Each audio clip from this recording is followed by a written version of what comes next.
Good morning. It's like 6 a.m.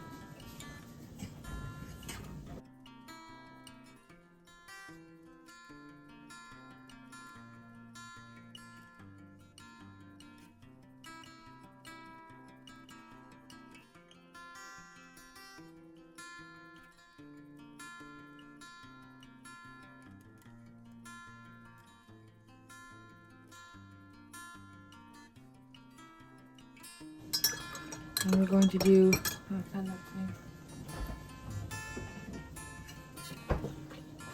I will be making loaves of bread today. Not rolls, not baguettes, loaves. I'm sticking to a basic sourdough.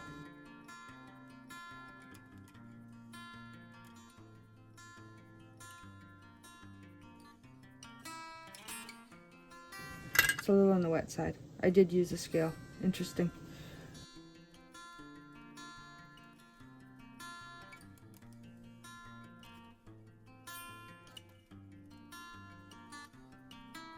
A fork. Alrighty. Okay.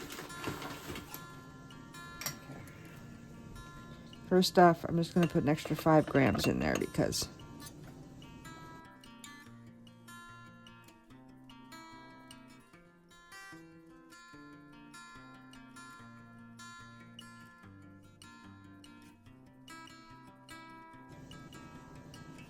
that looks really wet. I don't know why.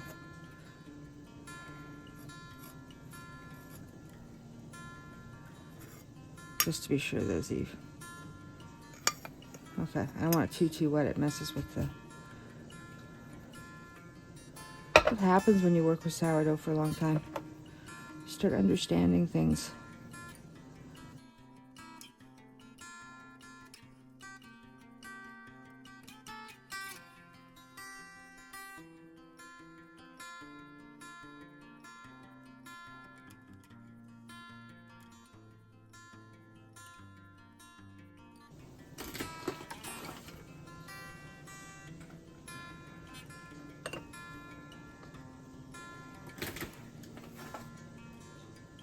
So I fed it yesterday to wake it up.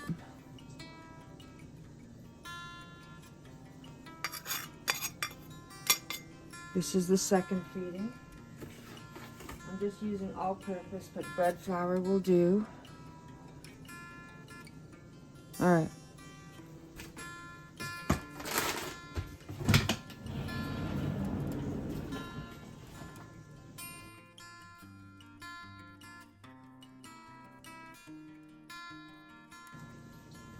So the first feeding wakes up the starter.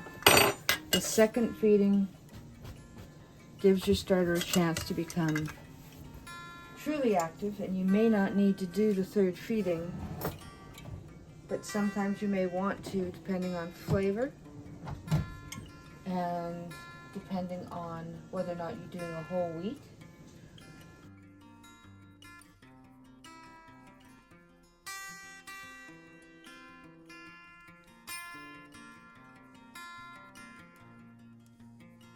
Which I've explained in a different video. If this was a whole wheat, I'd be feeding it the whole wheat flour now and then giving it bread flour later.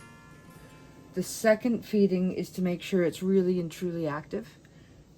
And I will always allow for a second feeding because we're going to measure this separately. It may not have the oomph. It may, but it may not. It's sourdough. It's a living thing, right? You have to allow for the fact that it's alive.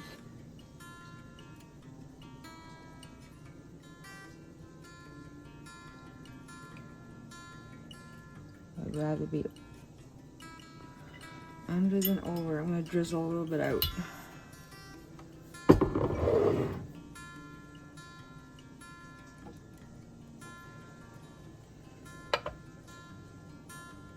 That's fine. That's fine.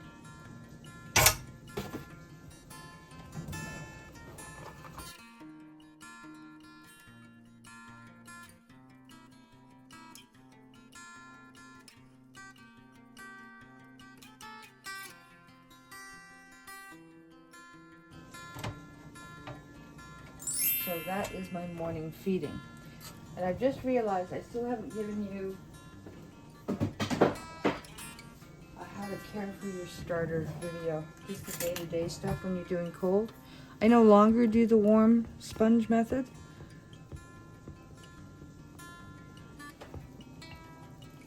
It worked when I was baking volumes of bread.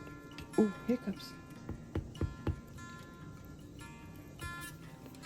But since I'm only on my own now. Oh, boys. I haven't had coffee. No, boys. There, I played with you this morning. Be good. That's my boy. Sorry. I have to keep an eye on this. And the cats, apparently. They're very spicy today. Spicy. Right, so.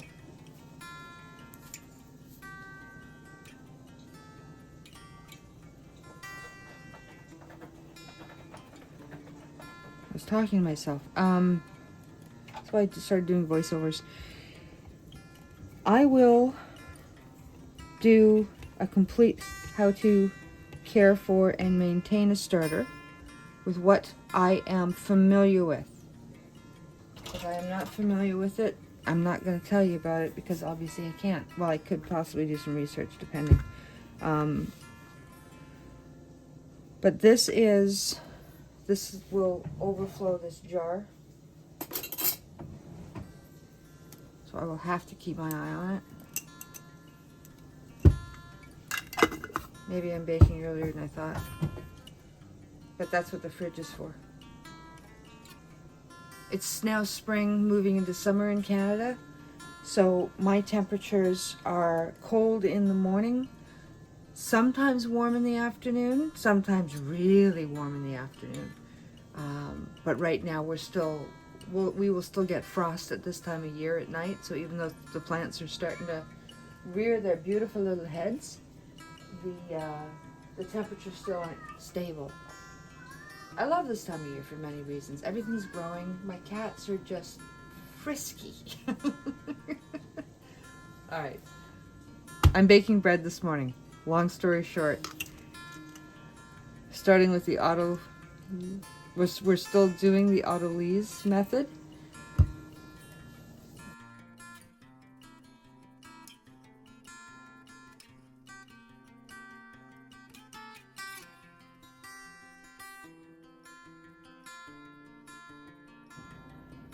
So, it is just coming up to 8 o'clock, so 7:47. I just want to show you what a little bit of temperature difference will do. I've adjusted, sorry. All these little bubbles. Where's the camera? There it is. This is one very healthy starter, and under 2 hours. It's almost double. So I'm going to put it into a bowl to keep an eye on things because I'm not ready to get started. So what I'm doing is I'm managing the levain. So the starter is in the fridge. This is my levain. The starter has been fed. My levain has been fed. I am managing the levain to ensure that I don't go too fast. So I'm switching to a bowl. So let's get that in there. So this way I know exactly how much I'm working with, because in order to slow it down, maybe I'm going to bake 2 loaves of bread and feed it again instead of the 1. Maybe I will bake 3. So this is just a little way to look at how you do your baking. If something comes up and you have to leave, you can also pop your starter by just deflating this a little bit. Sorry, levain. I still do that. It's basically your yeast. It's your leavening agent. That's why it's a levain. I'm just going to start putting a little bit of did you know in my videos too, because it's fun. I have 1,001 facts you never needed to know floating around in my brain. Okay, so as much as you can, because you don't want this going down the drain if you can help it. Depending on where you live, you might have smaller pipes. So this is happy and healthy, and look at all the bubbles. So this is 200. This means I will have enough to do 2 loaves of bread as it stands right now. I don't want to slow it down too much, because if it's doubling like that, it might be ready to bake by noon if I start putting it in flour now.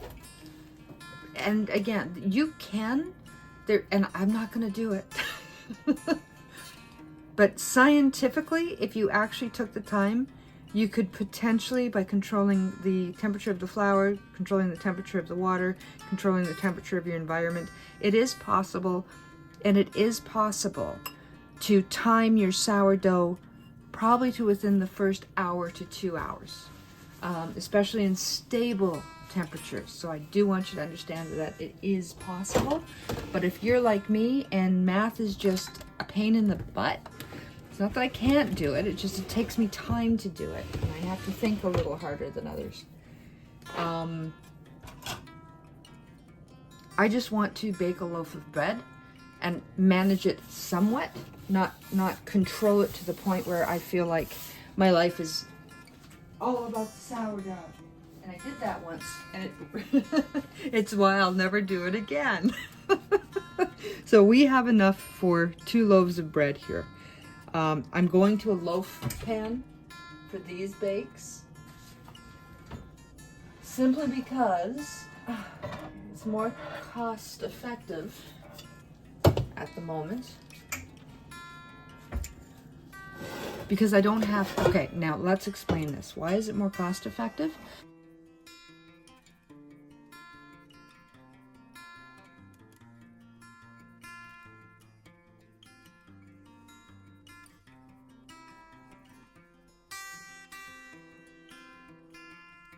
Because I don't have to turn on my oven and then preheat it for a longer period of time, because if I go with these, I don't need to preheat the loaf pan. With a Dutch oven, you need to preheat, otherwise the environment isn't hot enough to cause the sudden rising that you need. So if we go with the loaf pan, what some people will do, and what I did on the last version with my my dill pepper bread, was I just put 1 loaf pan over the other. This one I'm going to do 2 loaf pans, and I'm just wondering about if I don't cover them. That's a fairly moist oven though. I wonder if I can get away with it. It's possible I can get away with it. Let me think about this. I'll put this in the video. I'm thinking out loud, sorry, bad habit. But I could potentially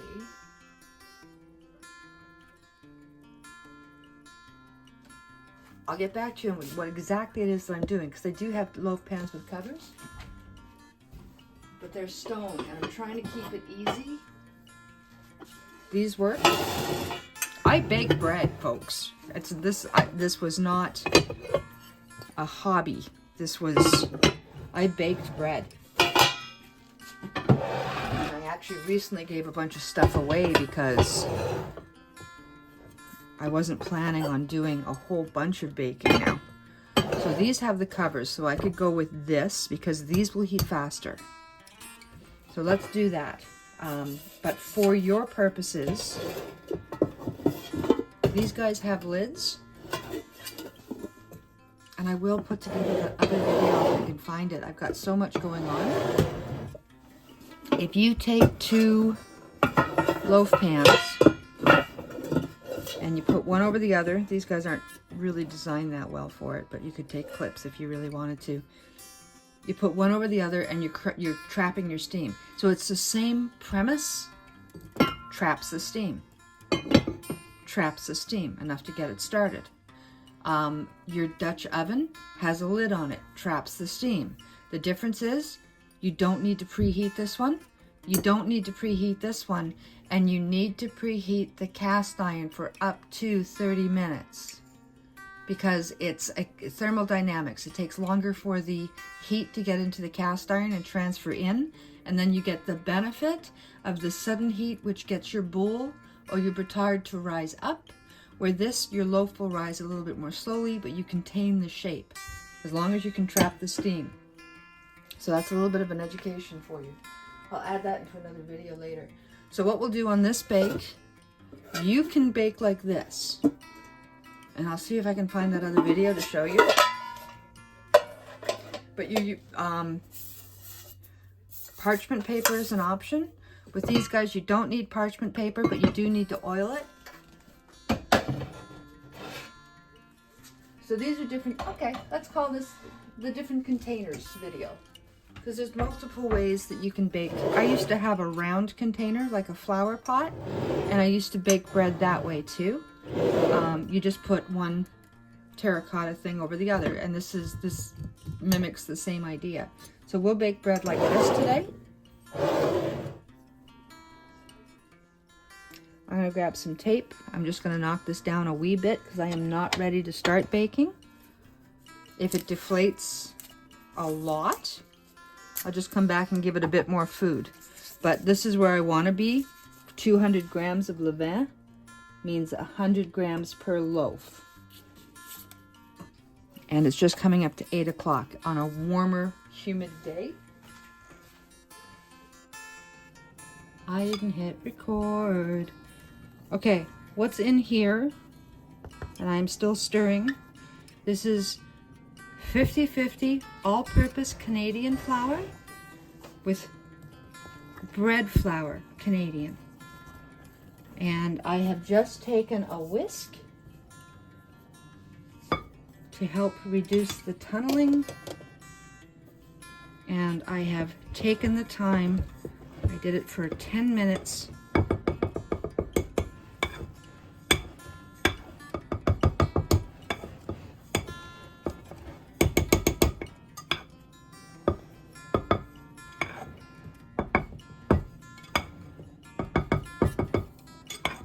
If you would prefer to put this through a mixer, that's up to you, but I have enough dust. You go from the sides, push it to the center. And when you see that you've gone through, you go in the reverse. Just do that a few times. It will reduce tunneling, and tunneling comes from multiple reasons. But it also not just from undigested flour, which encourages yeasts to be eating at different rates. Hydration, I have a video on that too. So we're going to do 340 times 2. I'm just calculating, sorry, so that's 680 grams of water.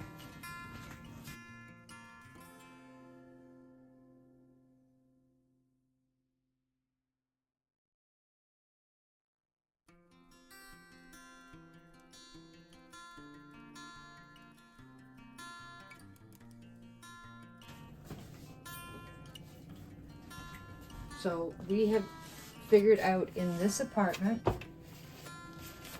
so far, I do better with a slightly reduced water amount than the 350 per 500 grams of flour.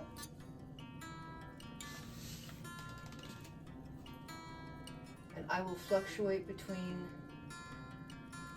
70 to 100 grams of Levain now, depending on where I'm at in terms of temperature. I'm looking for this.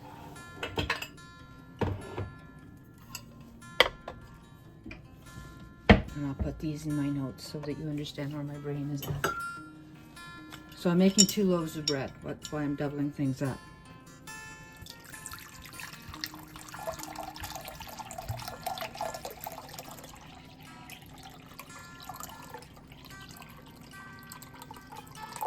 Slow down. Let's not waste water. So 340 is what I normally use. 680 is what I'm after.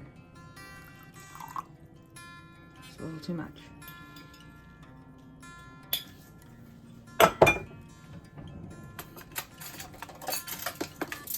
because this apartment is so crazy for temperature, I am being a little bit more exact. There we go. With measurements.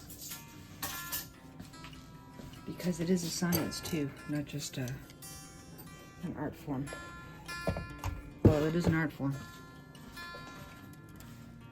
I've done high hydration. Now, chopsticks versus a spoon. The reason I use chopsticks to stir is I can absolutely use a spoon, which pushes more stuff around. This does just as well when you spread it out, and it's easier to clean off. Seriously, because I don't have so much surface area where I have to scrape it off. I can just boom, and I'm done.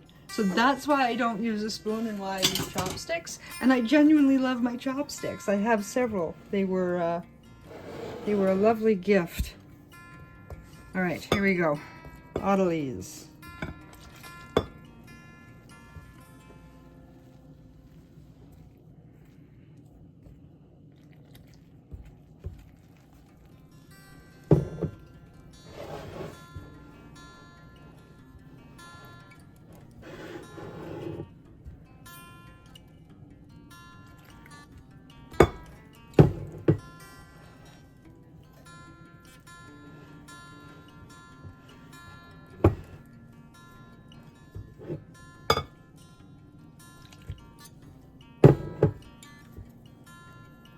You can do this too. There are mechanical mixers that do this.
Well, not sometimes.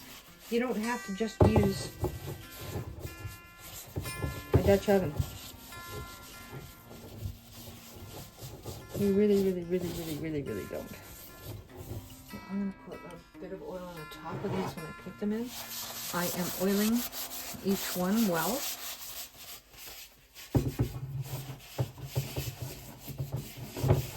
Use a silicone brush if you have one. I just grabbed a paper towel.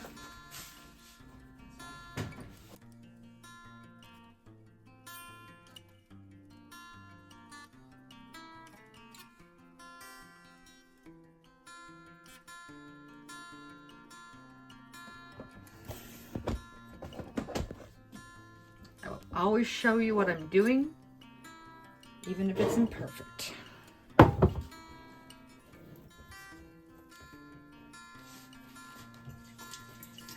Wet hands are your friends. And there we go. That's perfect, like right there.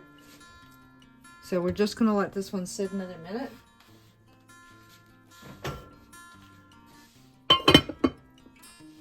And the temperature's, so I cooked a little earlier. The temperature came up a smidge. But I can feel the temperature coming down again because it's been raining a lot today. And we've had a couple of really nice days. So the building where I'm at is old. Right?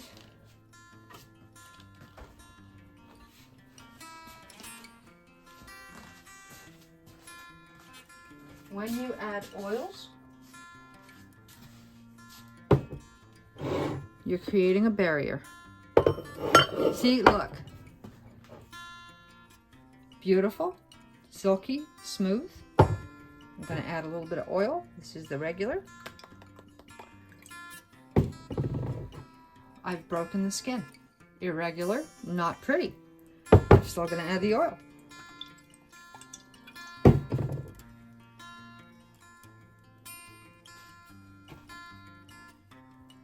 You'll get a softer crumb this way.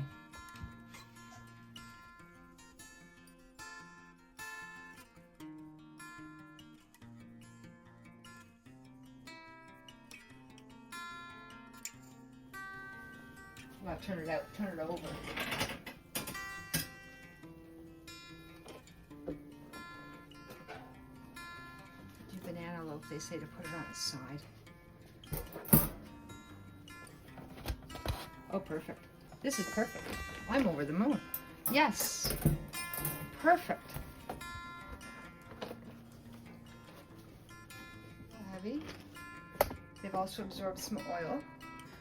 We're going to let them sit and we'll see what happens. Much happier. I will tweak this one too.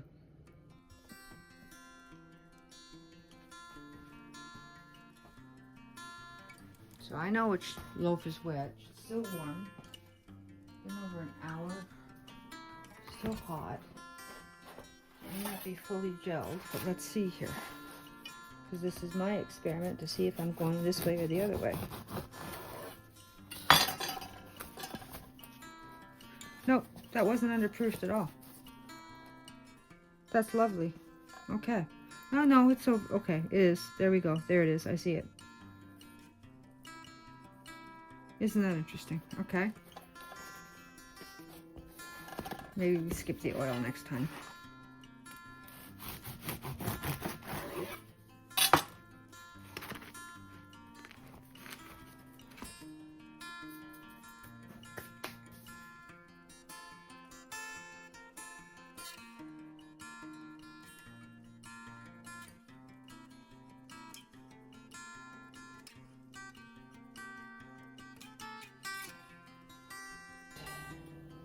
About 64%. That's all right. Why waste water? Doesn't matter. This still has to wake up. That can sit there. 297 grams of water, 500 grams of flour. I will measure out the salt so we're ready.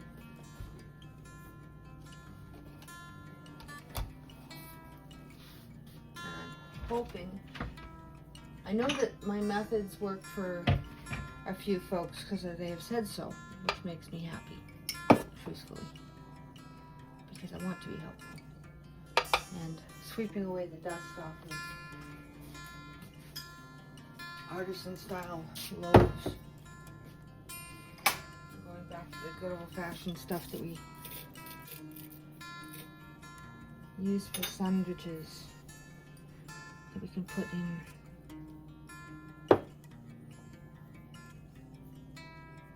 frying pan, make French toast with.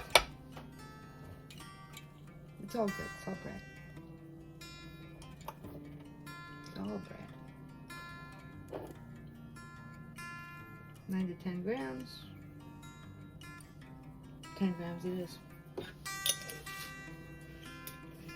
8 to 10 grams. I know that it's like the 2% mark when we start talking about the formulas of bread. But I'm not here to do that either. measure out the starter until everything is awake and until we get to halfway, just to be sure. Where am I? Okay, so we are currently at 100 milliliters. Top of the mason. All right.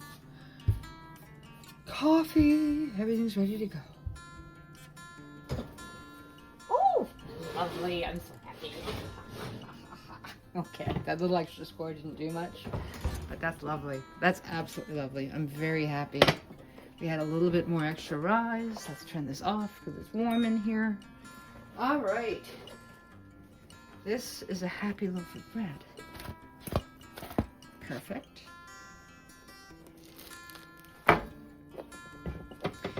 Ta-da! Radishes and garlic oil and just a bit. I'm gonna do something quick. I should use a cloth that I can wash, but you know, convenience and all. Here. This will just help. Can you hear that? That's singing. That is singing. For those of you that want the sourdough but don't want all that crunch, this will just help soften the crust for you. Oil does the same trick if you prefer. This is unsalted butter. And because I've done that, unsalted, it's now salted. That'll help a little bit with the, if you're in a humid environment, things will go a little bit moldy faster. That helps a little bit. Otherwise, let it cool, put it in the freezer, or you can wrap it in one of those beeswax wraps. Leave it on the counter. That works too once it's cooled, because beeswax melts. Lovely. I did low hydration, like this is 60. I think it's 62. I'll have to calculate. I think I did. I was aiming for 62, but it wound up being 64. I put butter on the crust. It is a warm ferment, and look at this. This makes me happy. That was 3 times the rise.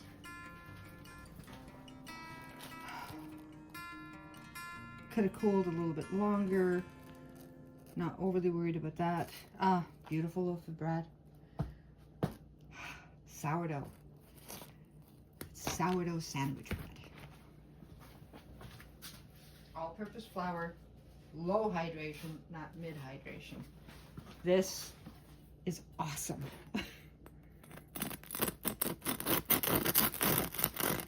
I put butter on the crust.